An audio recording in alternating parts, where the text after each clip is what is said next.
Former Clinton special counsel Lanny Davis with us right now. Lanny, this issue I think drags on. First of all, it's going to drag on. Speaker Pelosi is pointing out a possible ethical issue and possible legal issues, depending on whether fraud was committed and other possible issues. I hope Representative Weiner is represented by good counsel. I feel very sorry for him. Every human being has weaknesses, and in public display, this is a painful thing to watch. The basic rules of crisis management were violated. How many times are we going to see people in public life who delay owning up to a personal weakness, and through that Your delay... old boss rings a bell. Well, one thing that Bill Clinton did do much earlier than everybody recognizes is blame himself and take responsibility, and painfully so, early on. He didn't fully tell the truth until the grand jury testimony, but he at least took responsibility. No, I don't mean to be disrespectful, Lenny. I'm not trying to liken it. He only got more willing to talk about this when there was evidence to prove a relationship. I suspect that in Congressman Weiner's case, he only got forthcoming when there was evidence and pictures to suggest it was undeniable. You know, I understand that that happens, especially on issues relating to private behavior, sexual indiscretions. Everybody should hesitate before they morally judge somebody else and feel empathy, first of all. And as a professional who advises companies and individuals who face crisis, not necessarily personal scandal, but corporate crisis. Well, what would you tell them crisis-wise? I would think that the appearance alone, you know, I'm going to resign. I know this is going to be a cloud over everyone. It's going to drag on and on and on. For the better part of my district, for my fans, I'm leaving.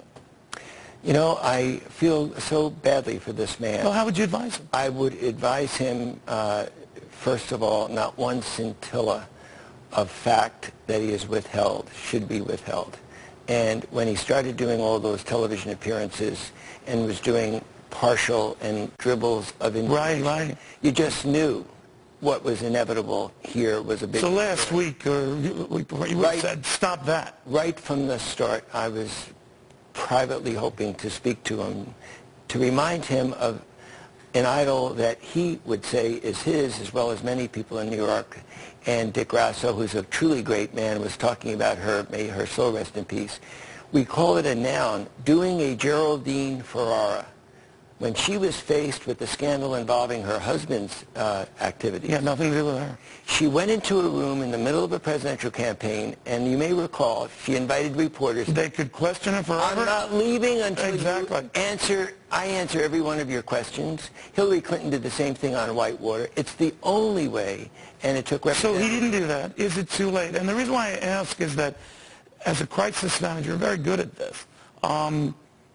Is it already too late? If you argue, you got to tell the truth. And he was telling just the opposite last week and looking very convincing to a lot of people.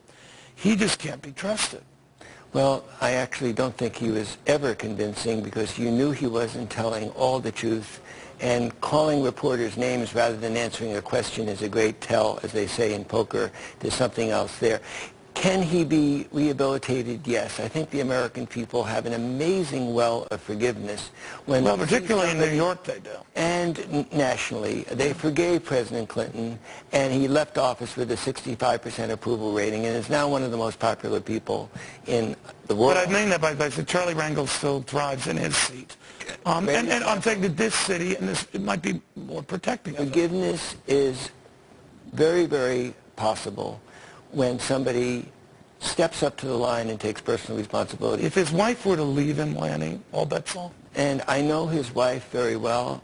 She is a great person, and the pain that you feel for him, I feel even more so for her. And there, but for the grace, we're all weak. We all have our weaknesses. And I think Representative Weiner does have a hope for rehabilitation, but he's got to own up to everything. At this point, there is nothing that he should leave unanswered, the way Geraldine Ferrara once did a long time. It's a very good comparison in that regard. Lanny Davis, thank you very, very much.